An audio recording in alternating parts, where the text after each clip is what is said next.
Alright. I know you can't see shit. At all. But, honestly,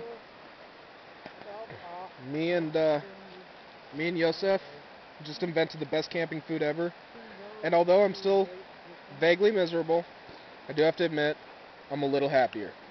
See, what we did is we took chili, eggs, and corned beef and hash, stirred it all together in a pot, and started eating.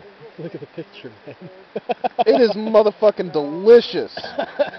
I know it may not look so tempting. Actually, it kind of looks like doggy diarrhea. Or brain. But god damn. Or brain. Could be. We will never know.